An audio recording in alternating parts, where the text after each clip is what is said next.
今天又开始了，咱们今天啊，一定为曹海东报仇啊 OK， 好 OK， 哎，为曹海东报仇。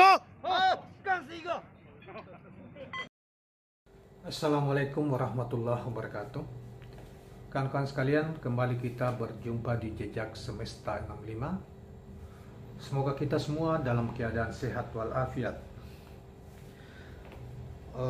Kawan-kawan sekalian, kali ini kita akan mengetengahkan berita yang masih terkait dengan kerusuhan TKA Cina dan lokal di PT GNI Morowali, Sulawesi Tengah 2 hari terakhir ini, yang hari biru bahkan menimbulkan dampak kerusakan terhadap fasilitas yang ada di perusahaan itu luar biasa.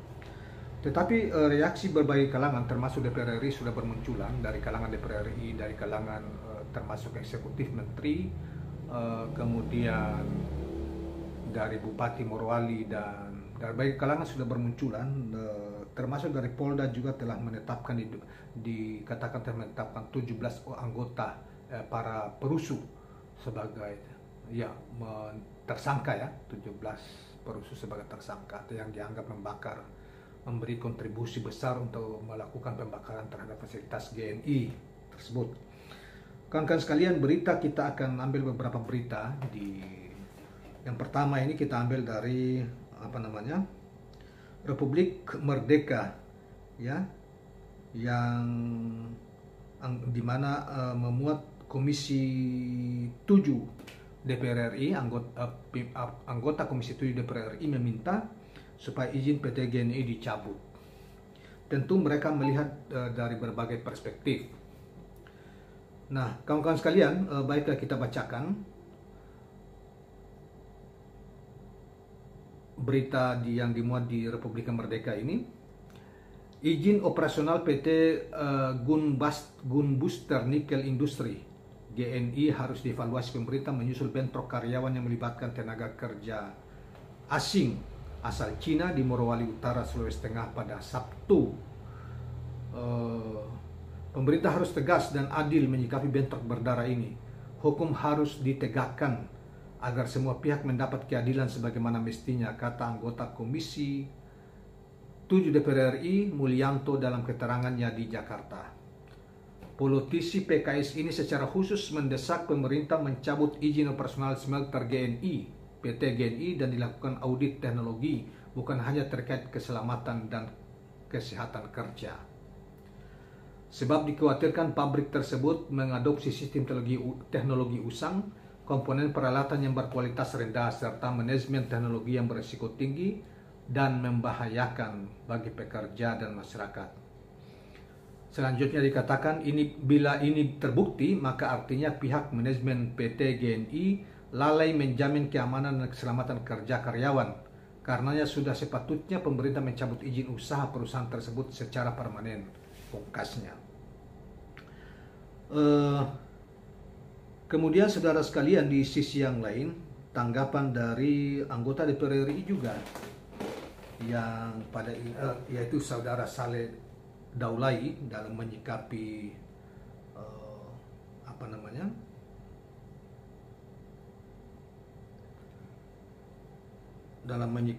hal tersebut, dikatakan bahwa permasalahan kesenjangan sosial dan finansial antara pekerja asing dengan pekerja lokal menjadi salah satu faktor utama kegaduhan yang terjadi di dunia tenaga kerja Indonesia.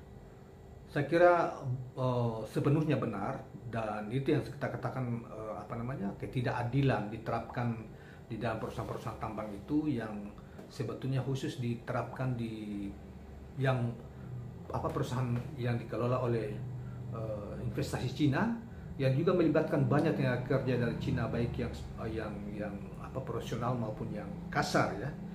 Nah, dan itu kemudian menimbulkan kecemburuan sosial, ketidakadilan, dan sedikit-sedikit memantik masalah, reaksi dari pekerja lokal. Oleh karena itu, saya kira apa yang disampaikan oleh Pak Saudara Saleh Daulay sebagai anggota DPR ini benar adanya dan harus diperhatikan dan ditindaklanjuti oleh pemerintah.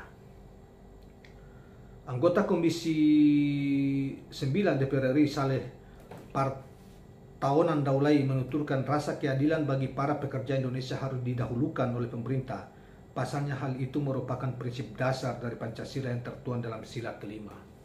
Harus, dan ini benar. Tapi selama ini kan seakan-akan pemerintah itu membela ya, selalu berpihak kepada nanti berpihak kepada rakyatnya sendiri. Misalnya hari ini juga di dalam berita yang lain kita katakan yang disalahkan adalah pekerja lokal. Misalnya dari Bupati Morowali Utara membuat pernyataan bahwa yang menyerang duluan tuh pekerja lokal. Pekerja lokal selalu bahkan yang ditangkap rata-rata diperiksa di Polda konon adalah pekerja lokal kita. Ini kan bentuk tidak menyentuh akar masalah yang sesungguhnya. Selanjutnya dikatakan keadilan sosial bagi seluruh rakyat Indonesia, justru keadilan sosial yang utama itu untuk rakyat Indonesia, bukan untuk rakyat asing. Ini momentum untuk menegakkan keadilan, kata Saleh kepada kantor berita politik Ermol Senin 16 Januari 2023. Ketua fraksi PAN DPR RI ini menambahkan bahwa pemerintah perlu memperlakukan pekerja Indonesia dengan adil, minimal memberikan pekerjaan yang sama dengan pekerja asing.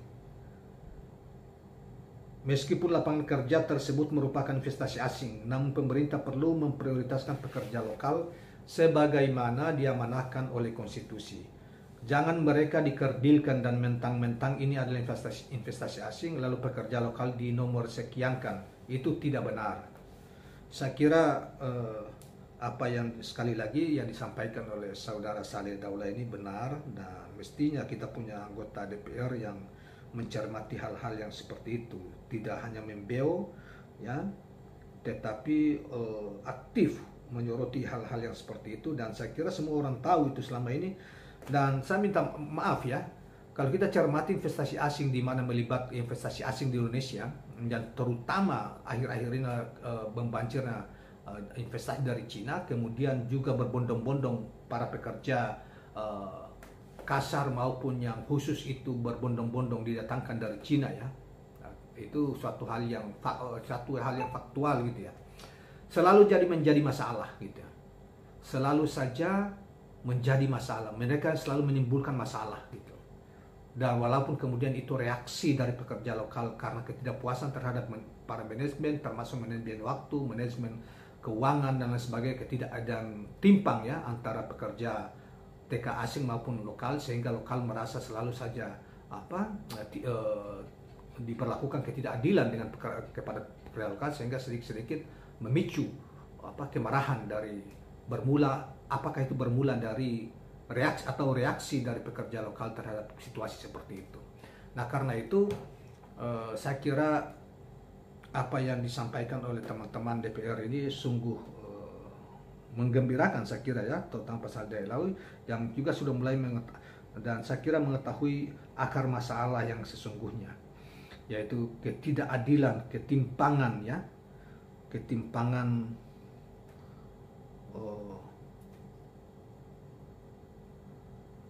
akibat ketimpangan dalam hal upah buruh, mungkin juga pemberlakuan perhatian ya, kemudian apalagi dari sisi manajemen waktu yang kita pernah sampaikan semalam. Nah, di berita yang lain saudara sekalian, di sini juga dikemukakan bahwa akibat dari kerusuhan itu maka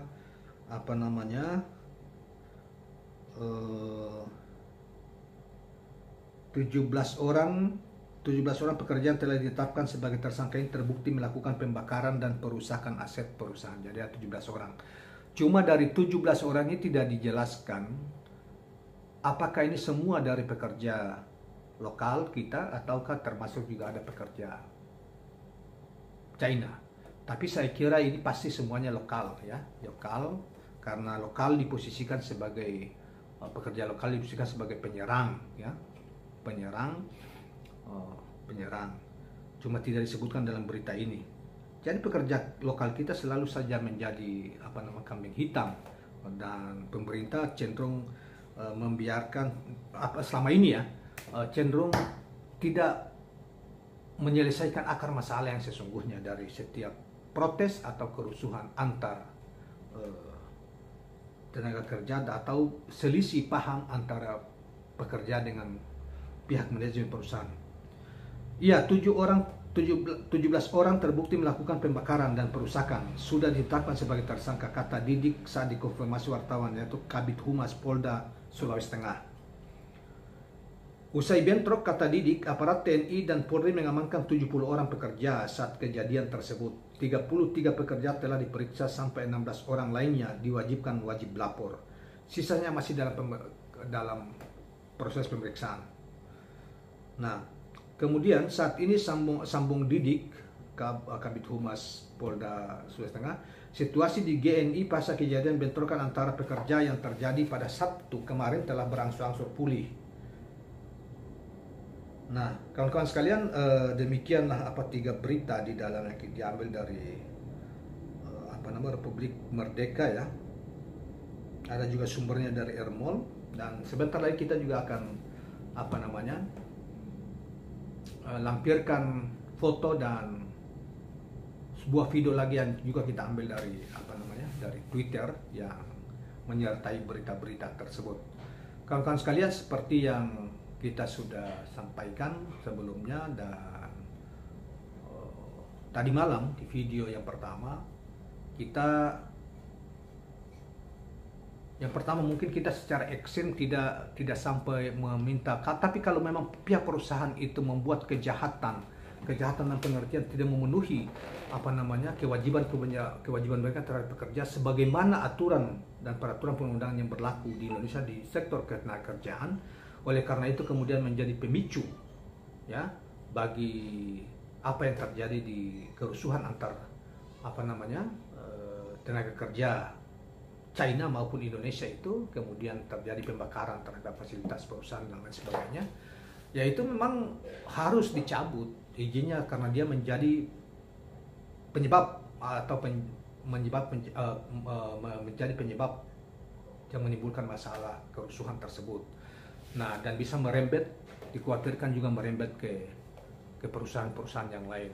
Tapi saya yakin orang-orang Indonesia itu sebetulnya di tingkat buruh kita ya, itu tidak seperti negara bangsa-bangsa yang lain lah. Sepanjang mereka diperlakukan adil ya, diperlakukan dan sesuai aturan yang berlaku di Indonesia, dan dari sisi manajemen waktu juga mereka tidak diinjak-injak harga dan martabat mereka dalam menjalankan kegiatan-kegiatan keseharian mereka. Salah satunya misalnya beribadah kepada Tuhan, kalau diberi ruang untuk itu, diatur manajemen waktunya sedemikian rupa, bakalan akan mulus-mulus aja. Tetapi masalahnya memang seperti saya katakan bahwa perusahaan Cina termasuk juga tenaga kerjanya itu kan mereka tidak mengenal agama. Sepenuhnya mereka bekerja hanya untuk mengejar materi duniawi saja. Oleh karena itu mereka kalau ada ya kadang-kadang mereka mengabaikan hak-hak misalnya di kita ya, soal hak orang beragama. Kemudian mereka juga mungkin saja tidak mengenal apa itu nilainya keadilan sosial. Mereka tidak tahu Pancasila sudah pasti. Oleh karena itu saudara sekalian, jangan sampai karena alasan investasi asing sehingga pemerintah selalu saja membela mereka sekalipun mereka melakukan kesalahan, dan selalu meniadakan selalu menyalahkan tenaga kerja kita. Jangan sampai itu terjadi. Karena itu terjadi, akar masalah tidak akan pernah selesai dan bisa jadi akan terjadi berulang-ulang di tempat yang lain. Sehingga secara keseluruhan bisa menimbulkan masalah investasi dari sisi iklim investasi yang tidak kondusif sehingga orang tidak tertarik berinvestasi di sini. Juga jauh hari sebelum berinvestasi sudah diberitahu tentang keadaan negeri kita, Indonesia kita itu adalah berdasarkan Pancasila, Undang-Undang Dasar 45, kehidupannya beragama, terutama kepada mereka China yang tidak beragama itu, gitu. Jadi dan mereka harus wajib menghormati nilai-nilai yang tumbuh di dalam masyarakat kita dalam kehidupan beragama, termasuk juga dalam menjalankan peraturan dan perundangan yang berlaku di sektor tenaga kerja maupun investasi di negeri kita. Jangan kita tunduk kepada mereka. Demikian kawan-kawan sekalian tambahan dari kita, mudah-mudahan bermanfaat. Dan sebelum kita akhiri, jangan lupa subscribe, like, dan share channel ini. Assalamualaikum warahmatullahi wabarakatuh.